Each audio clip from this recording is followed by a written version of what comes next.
Well, good morning. It's so great to have you here today for the launch of Sustainable Canadian Soy.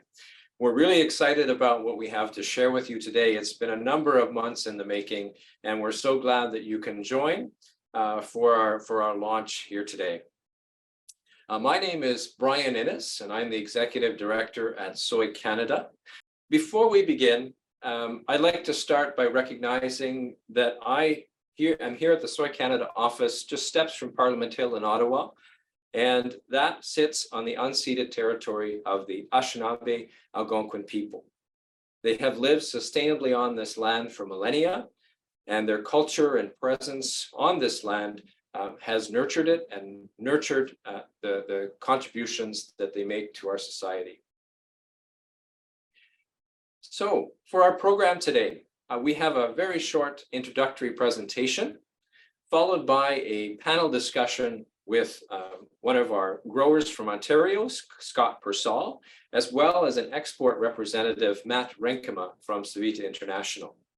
So following the introductory presentation and the panel, which will take about 25 minutes, we'll have an opportunity for questions and answer. And we would really appreciate any questions that you have being put into the Q&A function at the bottom of the webinar, and we will respond to your question en anglais ou en français.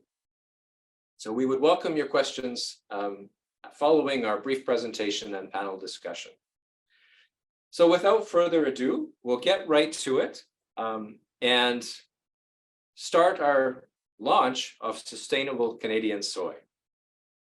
So for those of you just joining, my name is Brian Innes, and I'm the Executive Director of Soy Canada. And if we move to the next slide, we can see that we have a very strong foundation of sustainable production here in Canada. When we talk to our farmers, they're very proud that their farms have been in their families for generations, 100, 200 years, and even more sometimes. When we go internationally, we understand the positive reputation that Canadian agriculture has and our soybean farmers have. And this sustainability, as our farmers know, is rooted in being able to use that land efficiently to produce the most out of every acre of land that we have. What it means also is having climate smart farming, where we're adapting our what we do on the farm to be resilient as weather changes, and also to mitigate emissions that are produced in our operations.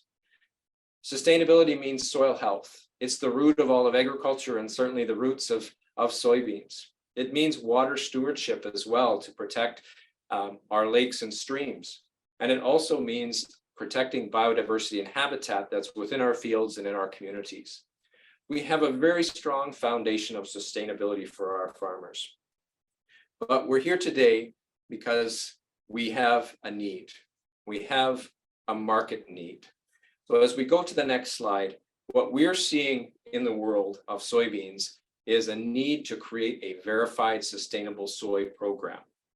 We see that this will create opportunities for our farmers and for our value chain because our customers have been asking for it in Japan, as well as in the European Union, primarily in food grade and identity preserved soybeans. What this program will allow us to do, as you can see on the map, our customers are not just purchasing from Canada, but from other origins as well. And those other origins have already verified sustainability programs. So what us having a verified program will do is allow us to compete in those markets that are asking for this. At the same time, we know that our farmers are interested in continually improving, and a program created will also help farmers assess themselves against others in the world. As we move to the next slide, we're very conscious as we approach this discussion that we needed to be very clear about what our goals were as an industry. So driven by our farmer members as well as other members of the value chain, we've had significant discussions over the last 2 years. And our goals are about meeting and supporting the needs of farmers and exporters. That means meeting market demands so we get the most for our soybeans. And it also means ensuring that we implement it in a way that's efficient for our farmers that grow multiple crops and our exporters that also often handle multiple crops. At the same time, as we heard, we have a market need around assurance. So we need to have a system that meets that market need and can demonstrate sustainability by using a verified system. As we go into the next slide, our next step that we're announcing today is a voluntary program that will provide a verified sustainable option for Canadian soybeans to our customers. We see that as driving new opportunities. We see that as enabling us to continue to have access to premium markets. And we also see that that will help us enhance the sustainability of Canadian farms and the soybean value chain. And we'll be implementing a system that's based on the globally recognized Farm Sustainability Assessment. So this is a process-based system based on a assessment that farms do themselves. So the Farm Sustainability Assessment will really be the backbone of the Verified Sustainable Canadian Soy program. So moving into the next slide, what this means in practice is that our exporters will work directly with their growers and farmers. And you can see on the right how the farmers work with exporters who then work with their customers and down to the final consumer. And the backbone of our Sustainable Canadian Soy program providing verification is this Farm Sustainability Assessment. What we've done as Soy Canada is coordinate our exporters and our farmers together. We've worked to leverage provincial and federal legislation so that when farmers go to this Farm Sustainability Assessment, it reflects the things they're already doing because we have top-notch legislation here in Canada that drives the sustainability of our farmers. And we know that by using this Farm Sustainability Assessment, that we will provide customers a verified sustainable supply so that they can make claims to their consumers. Practically speaking, as we move to the next slide, what does this mean for growers? What it means is that farmers who choose to sign up can complete a Farm Sustainability Assessment or an FSA once every 3 years, and that a small number of those growers will be subject to verification annually. And that'll be a process managed by the exporter in conjunction with the grower. What we see happening is a process very similar to what our growers are already accustomed to for identity preserved and food grade programs. And we know from our work in launching up till today that many of our farmers will confidently meet these sustainability requirements when they go through the Farm Sustainability Assessment. So you can see on the screen here, we have a number of exporters and grain handlers who have been part of our sustainability working group and have collaborated with Soy Canada in the process to get to today. And so interested farmers are welcome to reach out to these exporters who they may already be working with and discuss what it means to be part of the sustainability program. As we move to our customers' perspective on the next slide, we're excited because this really provides a verified supply backed by a globally recognized system. It's a system covering aspects of environmental sustainability, economic and financial viability, as well as social responsibility, all three legs of the sustainability stool. And we're really confident that Canadian soy will be comparable to or better than other origins so that our customers can be confident of that as well. This system will enable them to also be confident to make sustainability claims to their consumers. So as we wrap up this presentation and transition into a panel, that's what we're so excited to share with you today about the launch of Sustainable Canadian Soy based on the world recognized Farm Sustainability Assessment, a globally recognized system that will help us compete in high value world markets from the demands that we're hearing from our customers. So with that, we'll take down the presentation and invite both Scott and Matt to join us for a short panel discussion before we move into your questions and answers in about 10 minutes or so. So as Scott and Matt come on the screen here, I'd like to introduce both of them. So Matt Renkema is the grain business manager with Savita International. He is an active member at Soy Canada, and Savita International has also been very active in the sustainability working group that has helped form our program to today.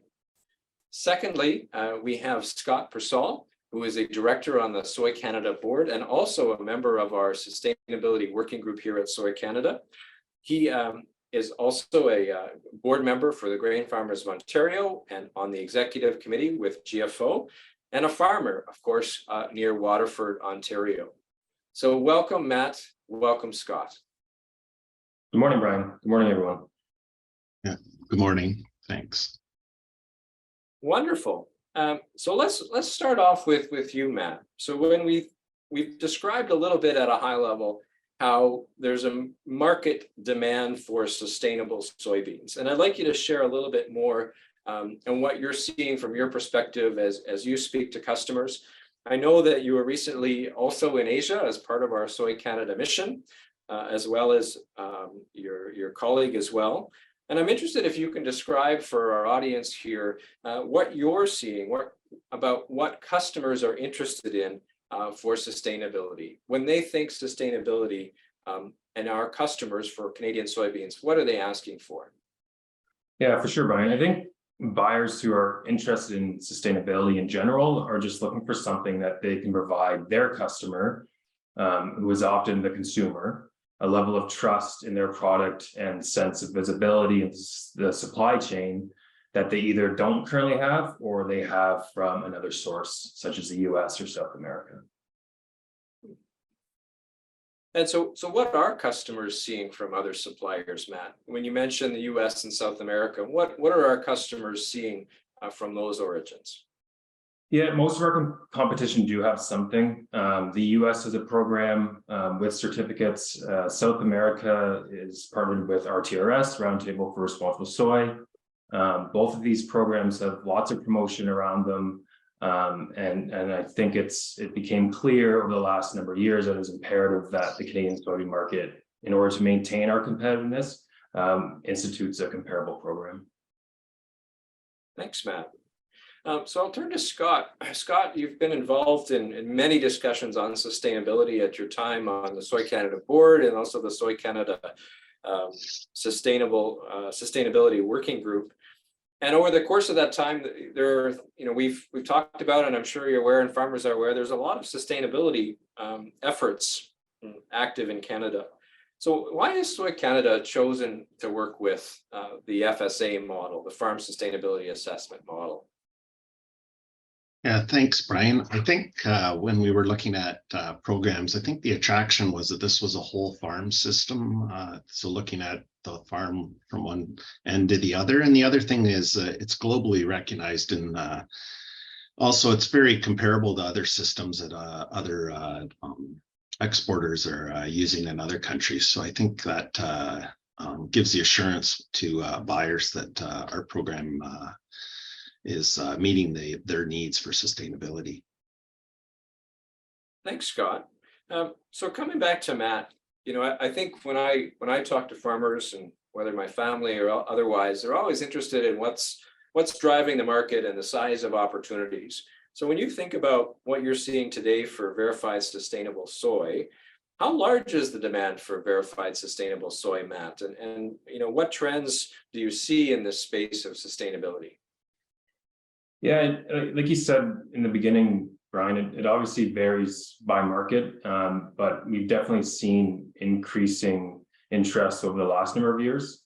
I think it's important that we have a program in place, obviously for now, for the markets and customers who are requiring it, but also for when that demand potentially does become more widespread and less isolated by markets.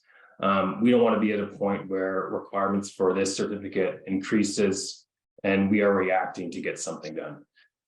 In saying that, as an industry, we expect to see in the tens of thousands of acres, mostly IP soybeans in the first couple of years.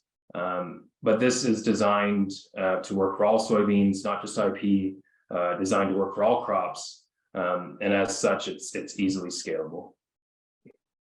Thanks, Matt. Again, coming back to my grower conversations, was just in London last week at the March Classic.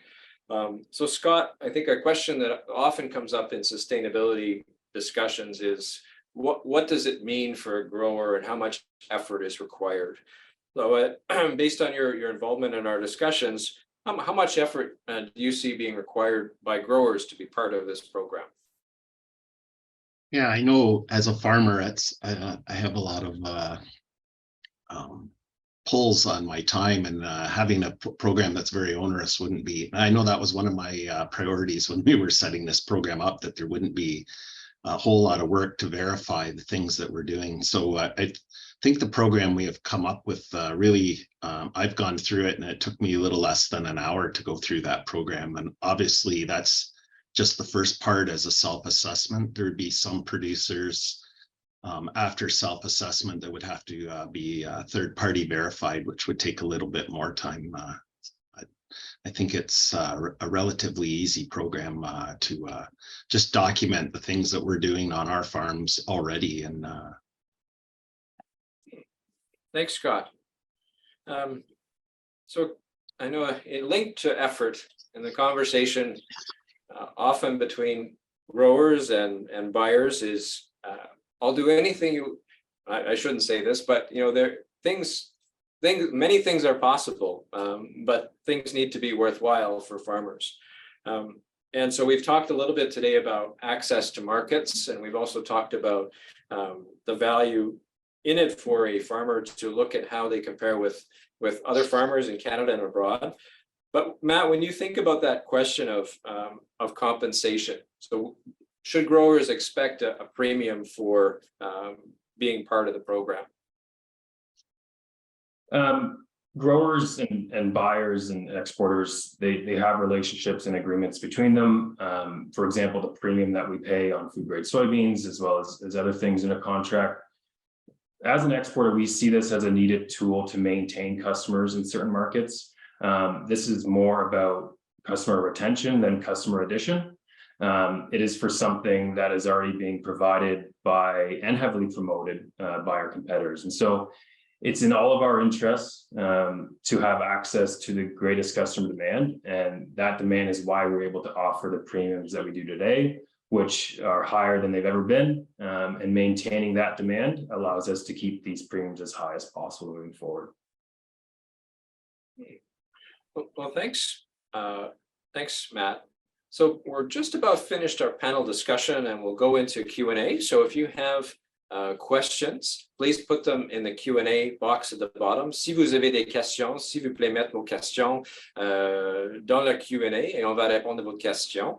But before we wrap up, we'll go to both Matt and Scott. And I'd like to ask if there's any final words that you would share with our audience, which is primarily here in Canada, and our grower audience, about what they should know about sustainable Canadian soy. So we started with you, Matt. Let's go to you first. Sure. I just reiterate kind of what I last spoke about, and that is about maintaining access to the highest value soybean markets in the world by really just telling a story about what our farmers are already doing as progressive growers, as stewards of their land, and showing that in a way that ensures long-term market access to the places that we do business. And over to you, Scott, for the last word. yeah, I think like Matt and you have also pointed out, it's really enabling us market opportunities to some of these markets that are requiring this. And it helps to really tell our own story. We can say that we're sustainable, but with this program, we are able to document and assure our customers ultimately that we're doing the right things towards our environment and are sustainable. Thanks, Scott, and thanks, Matt. So if you have questions, please put them in the Q&A function, and we'd be happy to answer them. My colleague Nicole is going to help us with questions. Nicole, maybe you can start with some questions that have come in. Thank you very much, Brian, and good morning to everyone. It's a pleasure to be here with you this morning for this exciting launch. I will be, as Brian said, moderating the Q&A today. So we've had a few questions come through, so please keep sending them in if you do have any questions, and we will answer those in both French and English, as been mentioned. So one of the first questions that has come in is, as we know, Canadian farmers are already doing a number of best management practices on their farm. A number have things such as environmental farm plans already in place. How does this program compare to that, or how will these initiatives that are already being done be incorporated into this new program? Yeah, so I'll start, Nicole, briefly, and then I know, Scott, you work directly with the farm sustainability assessment as well, and can perhaps provide a bit of color and on how farmers answer that based on what they're doing, whether it's on CIPRIS or environmental farm plan or other things. And I would just start by saying, Nicole, it's a good question about environmental farm plans. And environmental farm plans are different from province to province. So Manitoba, Ontario, Quebec, primarily where we're focusing our Soy Canada program. And so it's an important part of farmers and taking steps of awareness on environmental sustainability. And so when we look at how we develop sustainable Canadian soy, we benchmark against, and we incorporated provincial legislation in Quebec, Ontario, and Manitoba, as well as federal legislation. So those are official recognition of the things that farmers are doing, and thus limits or helps streamline the process of the survey. When it comes to the environmental farm plan, we're looking in the future about how we can formally incorporate the environmental farm plans in each province. We've had some discussions, and the program Sustainable Canadian Soy may evolve over time. But at this point, it's not a formal recognition. That being said, as farmers go through the survey and the questions they're asked, in being able to respond positively to those questions, having an environmental farm plan is one way to respond, to know that they can respond positively. So Scott, maybe you could share a little bit of light on that as you've gone through the survey and the things that help farmers be able to answer those questions, like the environmental farm plan or CIPRIS or other programs. Yeah, I think when I was going through the assessment myself, I think what I found is a lot of these best management practices that almost all farmers are incorporating on their farms, or whether they're part of doing their environmental farm plan, really is able to answer those questions easily. Like, yeah, I'm already doing that. It's a simple answer. So we were able to work through that questionnaire relatively easy. I didn't have to really change a lot of my practices. All I was is writing it down and documenting it to show what I'm doing on my own farm. Thanks, Scott. Great, thanks, Brian and Scott. It sounds like there's been a lot of work done in that area, recognizing those best management practices that are currently undertaken. Another question that's come through, there's been mention of a bit of a focus with food grade soybeans for the program, although it is available for all types of soybeans. But just wondering how much of Canadian soybean acreage is currently under IP food grade soybeans, and how much of that would currently be exported?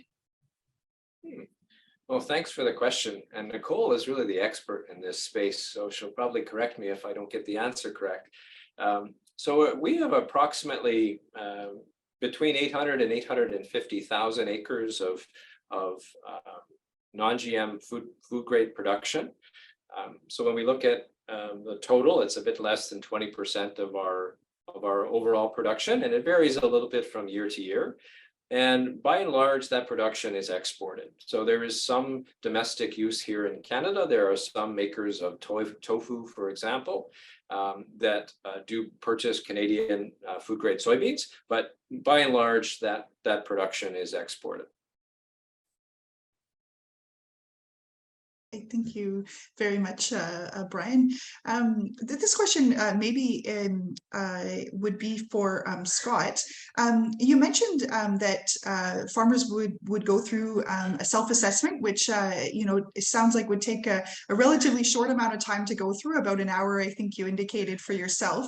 But you also mentioned that some farmers may be selected to have that self-assessment verified, and that would take a little bit longer. What does that really mean, and how long would that take? Yeah, well, I guess if you were chosen as part of a grower group to be third-party verified, it would really involve having someone come to your farm and talk to you, and just really look at what your self-assessment, what you're saying, and that you can back up that your self-assessment with the actual practices on your farm. As to, I'm not really comfortable with how much time it would take. Obviously, I think that would take more than an hour, but perhaps Brian or I think there are people that have been on the program might be able to answer that better. Yeah, that's a good question from our audience. Thanks, Scott. So it really depends on the nature of the farm, how complex it is. I think we're looking at a few hours, we can confidently say, depending on the situation. And we're also, really looking at, with our exporters, how we can streamline that process as much as possible. There are already, for example, audits that our exporters need to go through for the Canadian Identity Preserve Recognition System, for example. So how we streamline the process of verification for farmers in conjunction with our exporters is something we're looking at continually improving as the program advances. Nous avons aussi une question en français qui est venue. La question, c'est que est-ce que Soy Canada a une cible en termes d'adhésion auprès des producteurs, le pourcentage pour cette année et l'année prochaine? C'est une bonne question. On n'a pas exactement une cible fixe, parce qu'on est vraiment géré par la demande des marchés. Le marché va déterminer l'intérêt de notre exportateur, et puis le nombre de producteurs et le pourcentage des producteurs et la quantité de soya qu'on a besoin d'être partie de le programme au niveau national.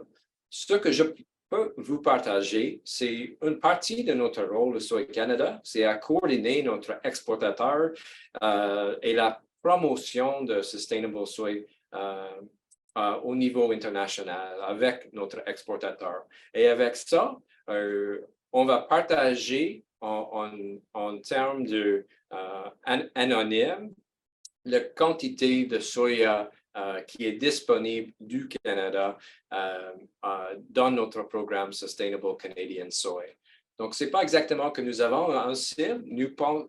Au moment, nous croyons que la quantité en termes de superficie va être dans des dizaines de mille acres au Canada. Et comme Matt a expliqué, nous voyons que on va commencer cette année et nous voyons que ça va accroître dans l'avenir aussi.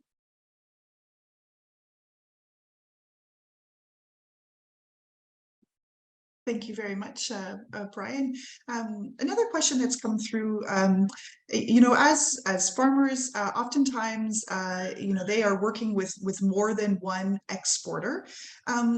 Would a farmer then have to fill out a separate self-assessment for each exporter they potentially are working with? That's a good question, Nicole. And I think it's one really to be worked out between the producer and their exporters.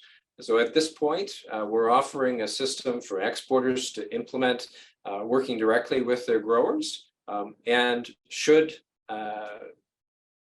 there be a need identified, as you've just said, that's significant, we're very open to working with the industry and growers in the value chain to make that one sustainability assessment work for multiple exporters. So at this point, each farmer will work with an individual exporters for the survey, and each exporter will require that survey to be completed. but we're very open if the program needs to evolve in the future. That's great. Thanks, Brian.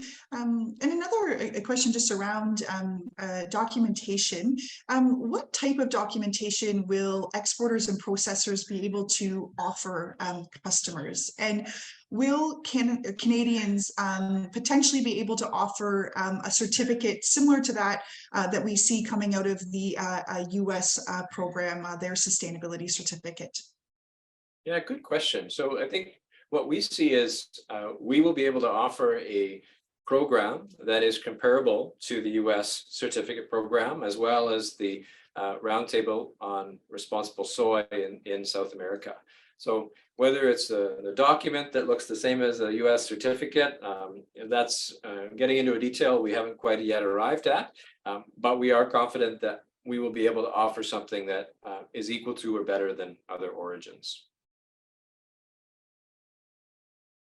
Thanks, Brian. And we've had just more of a comment come in just in regards to one of our questions we had previously in regarding the length and time for the verification process that will occur for some farmers.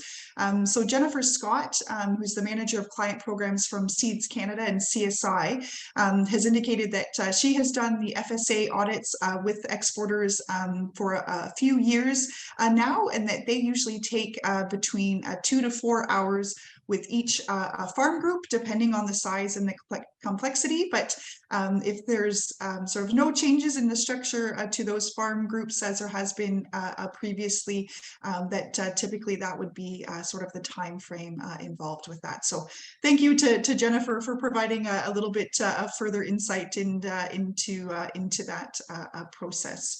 Another question. We have time for one last question, Nicole. Perfect. We've had one additional one come in here, which is great. Are there plans to establish a plan or goals to improve sustainability as we go forward? That's a fantastic question, and one that we've talked about as part of our sustainability working group and our discussions also here at Soy Canada. As we share today, we have a really solid foundation. We're excited about the next step announced here today to have verified sustainable soy backed by the FSA system. And going forward to the question you asked, Nicole, we're very conscious that here, whether it's here in Ottawa or other places in the world, people want to know where you're going in the future. Whether it's 2030 or whether it's 2050, particularly around greenhouse gas emissions or feeding the world. And so having a vision of the future is something we're very conscious of and working on, and we'll be working on in conjunction with members over the coming months.